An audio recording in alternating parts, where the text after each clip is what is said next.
बिस्मिल्लाहिर्रहमानिर्रहीम, अस्सलामुअलैकुम। आपको खुशामदीद। मैं हूं सलमान मिर्ज़ा और आप देख रहे हैं मेरा YouTube channel sum up with Salman Mirza. जनाब बहुत शुक्रिया, ये वीडियो देखने के लिए आपने वक्त निकाला है।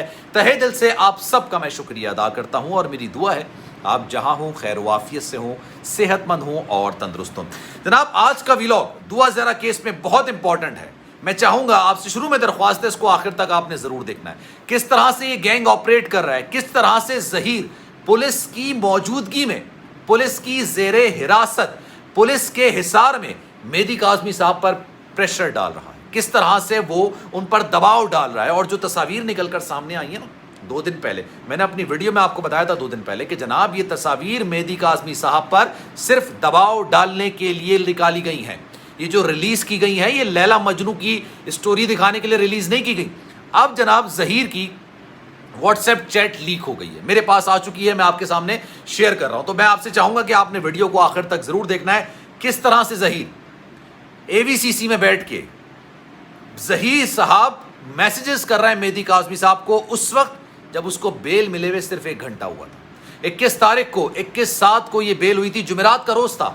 और जब उसको बेल हुई थी 4:27 वो पहला मैसेज करता है मेहदी काज़मी साहब को कि जनाब मैं यहाँ बैठा हुआ हूँ, आकर ज़रा मुझसे मिल लीजिए, एक दफ़ा मुझसे मिल लीजिए। कितने मैसेजेस, कितने video messages, audio messages, voice calls और कितनी तस्वीर जो अभी 2 दिन पहले रिलीज़ हुई ना, ये उस वक्त मेहदी काज़मी साहब को ऑलरेडी भेजी जा चुकी थी। ये एक बहुत बड़ा इंकिशाफ है जो मैं करने जा रहा हूँ। आपने आखिर तक वीडियो को ज़रूर देखना है। लेकिन आगे बढ़ने से पहले आपसे गुजारिश है, अगर आपने मेरा चैनल सब्सक्राइब नहीं किया है सलमान मिर्ज़ा ऑफिशियल, मेरे यूट्यूब चैनल को सब्सक्राइब ज़रूर कीजिए, बेल आइकन ज़रूर दबाएं। कोई भी जहन में आपके सवाल है, कोई भी आप बात करना चाहते हैं, salman.mrza के नाम से मेरा इंस्टाग्राम अकाउंट है, उसको फॉलो ज़रूर कीजिए। जो भी आपके जहन में सवाल है आप बात कीजिए, सवाल उठाइए, मैं इंशाल्लाह आपके हर सवाल का जवाब दूंगा। आपको याद होगा ज़हीर कराची आया जनाब, उसने सबसे पहले बेल कराई। इससे पहले तो वो ज़मानती प्रोटेक्शन बेल पे था ना, हिफाजती ज़मानत पर था। लेकिन 21 तारीख को गालिबन जुमेरात का दिन था, वो अदालत में आता है और अदालत में आके जनाब वो अपनी ज़मानत करवा लेता है। 21/7 यानी 21 जुलाई की ये बात। अभी वो एवीसीसी में बैठा हुआ है जनाब, पुलिस का ज़ेली इदारा है एवीसीसी, जिसके डीएसपी शौकत शाहनी साहब हैं। और ये वही शौकत शाहनी साहब हैं जो इस केस के इन्वेस्टिगेटिंग ऑफिसर थे। समझ रहे हैं ना आप बात को? ये वहाँ पर मौजूद था और इसने मैसेज किया। ये मैसेज था जनाब, एक दफ़ा एवीसीसी में आके मुझसे मिल लें, एक दफ़ा एवीसीसी में दफ्तर में आकर मुझसे मिल लें। ये इस केस का मरकजी मुल्जिम है जिसने कुछ देर पहले, 1 घंटे पहले अदालत से जमानत ली है। अदालत से जमानत ली है। पुलिस इस सारे केस की इन्वेस्टिगेशन कर रही है। शौकत शाहनी साहब डीएसपी हैं एवीसीसी के और इस सारे केस को इन्वेस्टिगेट कर रहे हैं। और एवीसीसी के ऑफिस में बैठकर ये मैसेज करता है किसको? मेहदी काज़मी साहब को, कि मैं यहाँ बैठा हूँ, ज़रा एक दफ़ा आके मुझसे मिल लीजिए। ये बात, ये इंकिशाफ कौन करता है? ये उनके वकील जिब्रान नासिर साहब करते हैं। उन्होंने बाकायदा एक एप्लीकेशन तैयार की और ये एप्लीकेशन तैयार करने के बाद उन्होंने एवीसीसी में जमा करवा दी। और इस एप्लीकेशन को जमा कराए 7 दिन हुए जनाब। उस 7 दिनों के दौरान मुख्तलिफ voice notes, messages, audio calls, तस्वीर, वीडियोस, ये तमाम चीज़ें वो मेहदी काज़मी साहब को मुस्तकिल भेजता रहा। अब आप, पहला सवाल तो ये बनता है, अभी मैं आपको बहुत सारी चीज़ें इस सारे मामले में बताऊँ। पहला सवाल तो जनाब ये बनता है, शौकत शाहनी साहब काबिल एहतराम, काबिल इज़्ज़त जनाब, वो इस सारे मामले को इन्वेस्टिगेट कर रहे थे। एक मुल्जिम दूसरे फरीक को ये दावत देता है एवीसीसी में आके मुझसे मिल लीजिए। मुझे समझ नहीं आई, क्या ये मामला सुलटाने की कोशिश की जा रही थी? मामला अदालत के बाहर जिस तरह से रैपअप किया जाता है, जिस तरह से सारी रजामंदी के साथ मामला सुलटा दिया जाता है, क्या ये उसकी कोशिश की जा रही थी? और इसमें कुछ लोग क्या इसकी सहूलत कारी कर रहे थे किसी तरीके से? अब ये खैर जनाब मेहदी काज़मी साहब की मंशा है, मर्जी है, अगर उस सारे मामले को अदालत के बाहर सॉल्व कर लेते। लेकिन उन्होंने कहा कि नहीं, उन्होंने आखिर तक लड़ना है।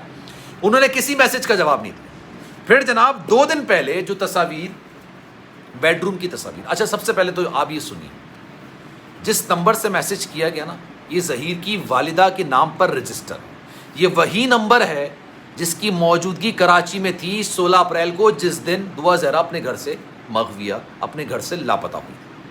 और पुलिस को जब कॉल डाटा रिकॉर्ड्स मिले, सीडीआर मिले, تو ان کو یہ اندازہ ہو گیا کہ جناب یہ نمبر تو کراچی کے اندر موجود تھا اور یہ ان کی والدہ کے نام پر رجسٹر ہے. ٹھیک ہے جناب. اب اس نمبر سے مستقل میسیجز کیے جاتے رہے, مستقل. 2 دن پہلے جو تصاویر آئی ہیں, پہلے تو آپ مجھے بات بتائیے, ایک بات سوچنے والی ہے, شادی شدہ آپ ہوں یا نہ ہوں, پڑھے لکھے گھر سے تعلق رکھتے ہوں یا نہ رکھتے ہوں, لیکن انسان کے اندر انسانیت تو ہوتی ہے نا, پڑھا لکھا ہو یا نہ ہو. اگر آپ شوہر ہیں, اگر آپ بیوی ہیں, اگر آپ نے شادی نہیں کی, جو بھی مجھے اس وقت دیکھ رہا ہے, آپ کے بیڈ روم کی تصاویر کو لیک کیا جائے صرف سامنے والے کو پریشرائز کرنے کے لیے, اس خاندان کو اپنے الفاظ میں آپ کیا کہیں گے, اس شخص کو اپنے الفاظ میں آپ کیا کہیں گے, اس کو لیلا مجنو کی سٹوری بنانے والے سہولت کاروں کو آپ کیا کہیں گے؟ اس سوال میں آپ لوگوں سے کرتا ہوں اور میں چاہوں گا اس کا جواب آپ کامنٹ سیکشن میں بتائیے. یہ بات ہوگی. یہ تصاویر 2 دن پہلے مارکیٹ میں ریلیز کی گئی ہیں, 2 دن پہلے مارکیٹ میں ریلیز کی گئی.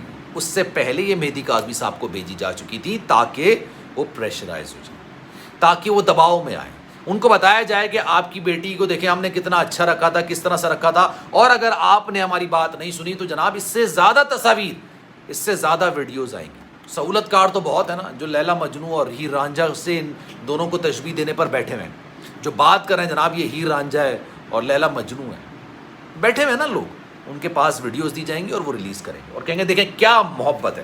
جناب قدم چوم لیا اس نے, ظہیر نے محبت میں دعا کے پیروں کو چوم لیا, یہ تھمبنیل بنائیں گے اور اس کے بعد مارکیٹ میں روٹیٹ کر دیں. یہ ہو رہا تھا.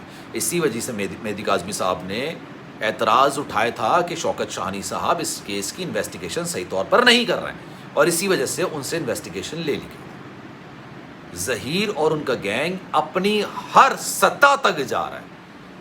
اسٹریچبل کوئی چیز ہوتی ہے نا, آپ اس کو یہاں تک اسٹریچ کریں, انہوں نے اپنے آپ کو یہاں تک اسٹریچ کر لیا ہے کہ کسی طریقے سے اس معاملے کو عدالت کے باہر سالو کیا جا سکے. پریس کانفرنس کرانا, لائیو سیشنز کرانا, بیٹھ کر باتیں کرنا, اور اس کے بعد شبیر کی جو بیگم ہے ان کے بچوں کو لا کے بٹھانا, ان کو چیزیں دکھانا, تصاویر لیک کرنا, یہ تمام اس اسٹریٹجی کا حصہ ہے. تو جناب اس پر آپ کی کیا رائے ہے؟ میں چاہوں گا کہ کامنٹ سیکشن اپنی رائے کا اظہار آپ ضرور کریں. سلمان مرزا کو دیجیے اجازت. ویڈیو اچھی لگی ہے تو چینل سبسکرائب ضرور کیجیے گا. آپ کی دعائیں رہیں, زندگی رہی اور اللہ نے صحت دی تو انشاءاللہ اگلی ویڈیو میں آپ سے پھر ملاقات ہو. اللہ حافظ.